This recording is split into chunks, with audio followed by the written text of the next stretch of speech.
आज हम जिस सहारा को देखते हैं वह दुनिया का सबसे बड़ा गर्म रेगिस्तान है। इसकी विशालता और रहस्यमयी सुंदरता हर किसी को आकर्षित करती है। सहारा की रेत के टीलों के बीच एक अनकही कहानी छुपी हुई है। ये कहानी है समय के साथ बदलते इस भूभाग की, जिसने अपने भीतर कई रहस्यों को समेट रखा है। लेकिन क्या आप जानते हैं, ये कभी रेगिस्तान नहीं था। सहारा का यह विशाल क्षेत्र कभी हरे भरे जंगलों और नदियों से भरा हुआ था। यहाँ की धरती पर जीवन की चहल पहल थी। ये एक ऐसा समय था जब सहारा की भूमि पर हरियाली का साम्राज्य था। हजारों साल पहले यहाँ हरे भरे जंगल, नदियां और झीलें थीं। इन जंगलों में अनगिनत प्रजातियों के पेड़ पौधे और जीव जंतु रहते थे। नदियों के किनारे बसे गांवों में लोग अपनी दिनचर्या में व्यस्त रहते थे। झीलों के किनारे पर पक्षियों का कलरव गूंजता था। यह एक ऐसा दृश्य था जो आज की सहारा की छवि से बिल्कुल विपरीत था। इंसान और जानवर यहाँ खूब फलते फूलते थे। लेकिन फिर क्या हुआ? समय के साथ जलवायु में परिवर्तन आया। धीरे धीरे बारिश कम होने लगी और हरियाली का साम्राज्य सिमटने लगा। इंसानों ने अपने जीवन को इस बदलते परिवेश के अनुसार ढालने की कोशिश की, लेकिन प्रकृति की ताकत के आगे वे बेबस हो गए। यह हरा भरा स्वर्ग धीरे धीरे सुनहरी रेत का समंदर कैसे बन गया? यह एक लंबी प्रक्रिया थी जिसमें सदियों लगे। धीरे धीरे हरियाली ने रेत के टीलों के आगे घुटने टेक दिए। नदियां सूख गईं, झीलें विलुप्त हो गईं और जंगलों की जगह रेत ने ले ली। यह परिवर्तन इतना गहरा था कि आज सहारा की पहचान ही बदल गई है। आइए इस रहस्यमयी यात्रा को समझते हैं।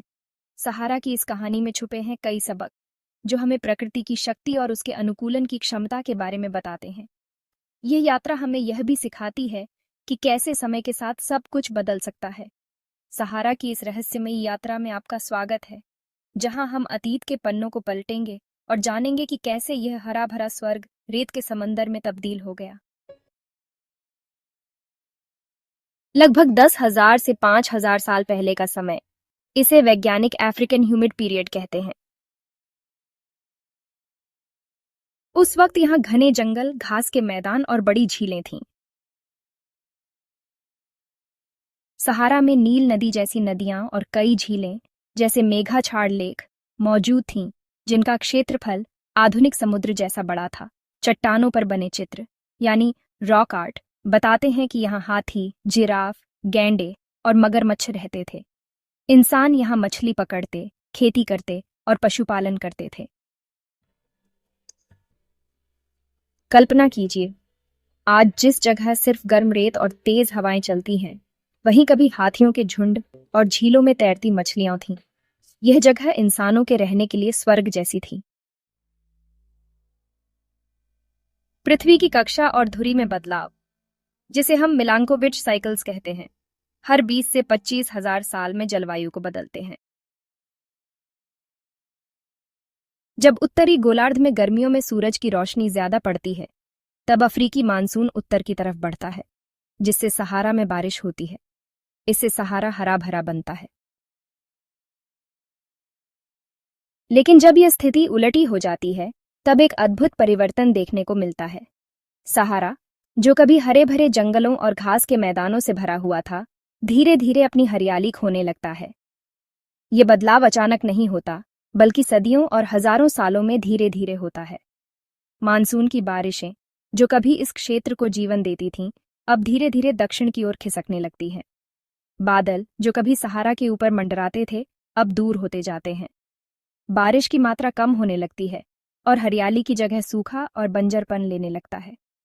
पानी के स्रोत जैसे झीलें और नदियां सिकुड़ने लगती हैं। जलाशय सूखने लगते हैं और धरती की सतह पर दरारें पड़ जाती हैं। जानवर और इंसान, जो कभी यहाँ बसे थे, अब जीवन की तलाश में दूसरी जगहों की ओर बढ़ने लगते हैं। सहारा की नदियां, जो कभी जीवन का आधार थीं, धीरे धीरे सूखने लगती हैं। पहले जहां पानी बहता था, वहां अब सिर्फ सूखी रेत और पत्थर रह जाते हैं। पानी के बहाव के निशान मिटने लगते हैं और नदी के किनारे वीरान हो जाते हैं। जैसे जैसे पानी गायब होता है, आसपास की हरियाली भी मुरझा जाती है। पशु पक्षी और इंसान, जो इन नदियों पर निर्भर थे, अब दूर दूर तक पानी की तलाश में भटकने लगते हैं। ये बदलाव न सिर्फ धरती के रंग को बदलता है, बल्कि जीवन की उम्मीद को भी फीका कर देता है। धरती का मौसम कभी स्थायी नहीं रहा है। समय के साथ मौसम में बदलाव आते रहते हैं, कभी गर्मी, कभी ठंड, कभी बारिश, तो कभी सूखा। ये बदलाव प्राकृतिक चक्र का हिस्सा है, जो पृथ्वी के इतिहास में बार बार दोहराए गए हैं। जैसे जैसे पृथ्वी सूर्य के चारों ओर अपनी कक्षा में घूमती है, वैसे वैसे मौसम और जलवायु में भी बदलाव आते हैं। पृथ्वी की यह यात्रा साल दर साल, युग दर युग मौसम के पैटर्न को बदलती रहती है। पृथ्वी का झुकाव और उसकी स्थिति भी समय समय पर बदलती रहती है। ये झुकाव ही तय करता है कि किस क्षेत्र में कितनी धूप और बारिश मिलेगी। जब झुकाव बदलता है तो मौसम के पैटर्न भी बदल जाते हैं और इसका सीधा असर सहारा जैसे क्षेत्रों पर पड़ता है। यही बदलाव सहारा की किस्मत लिखते हैं। कभी यह इलाका हरा भरा और जीवन से भरपूर था, तो कभी यह बंजर और वीरान हो गया। ये प्रकृति का चक्र है, जिसमें हरियाली और बंजरपन दोनों आते जाते रहते हैं। सहारा की कहानी हमें यह सिखाती है कि पृथ्वी पर कुछ भी स्थायी नहीं है। कभी यहाँ हरियाली थी, नदियां बहती थीं और जीवन फलता फूलता था। आज यह रेगिस्तान है, लेकिन भविष्य में फिर से बदलाव आ सकते हैं। यही प्रकृति की सबसे बड़ी खूबसूरती है, कभी हरियाली, कभी बंजरपन।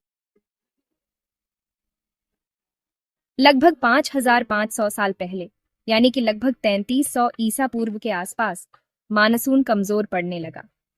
झीलें सूखने लगीं, पेड़ और घास धीरे धीरे खत्म होने लगे। यह परिवर्तन बहुत तेज था। बस कुछ ही 100 सालों के भीतर सहारा पूरी तरह बदल गया।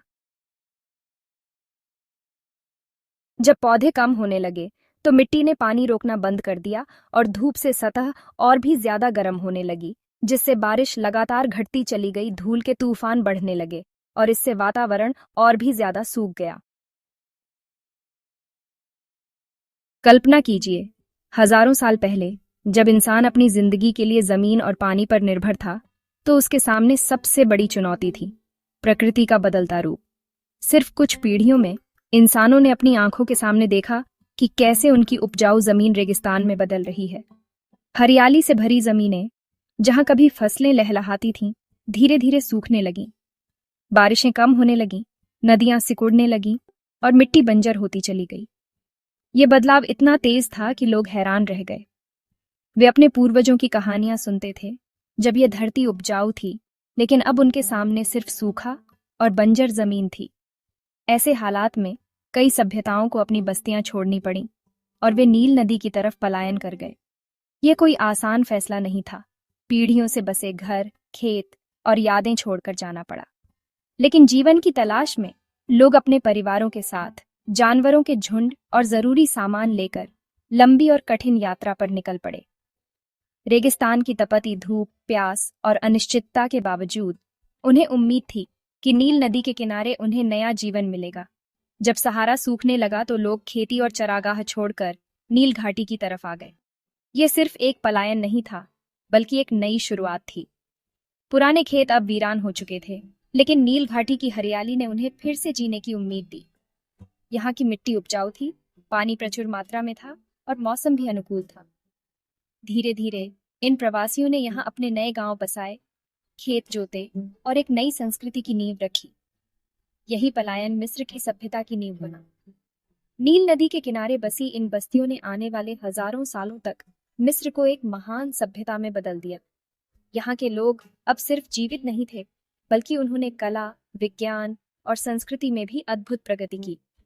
मिस्र की महानता की कहानी दरअसल उन लोगों की कहानी है जिन्होंने कठिनाइयों के बावजूद नील नदी के किनारे एक नया संसार बसाया। मतलब सहारा का सूखना सिर्फ प्रकृति की घटना नहीं था, बल्कि मानव इतिहास को भी बदलने वाली घटना थी। सोचिए, अगर सहारा कभी रेगिस्तान न बनता, तो शायद मिस्र की महान सभ्यता भी जन्म न लेती। सहारा की रेत ने न सिर्फ जमीन को बदला, बल्कि इंसानी इतिहास की दिशा भी। वैज्ञानिकों ने पाया है कि सहारा का यह हरा और बंजर होना नया नहीं है। पिछले कुछ लाख सालों में दर्जनों बार सहारा हरा भरा और रेगिस्तान बना है। हर बार यह प्रक्रिया पृथ्वी की कक्षीय चक्र और मानसून पर निर्भर रही। भविष्य में भी 10 से 15 हजार साल बाद सहारा फिर से हरा भरा हो सकता है। यानी सहारा सिर्फ एक रेगिस्तान नहीं, बल्कि एक जीवित कैनवास है, जिस पर समय समय पर प्रकृति नई तस्वीरें बनाती और मिटाती रही हैं। तो दोस्तों, अगली बार जब आप सहारा की अनंत रेत को देखेंगे तो याद रखिएगा कि यह कभी जीवन से भरपूर था और लाखों सालों बाद यह फिर से हरा भरा हो सकता है। यही है धरती का असली जादू, परिवर्तन।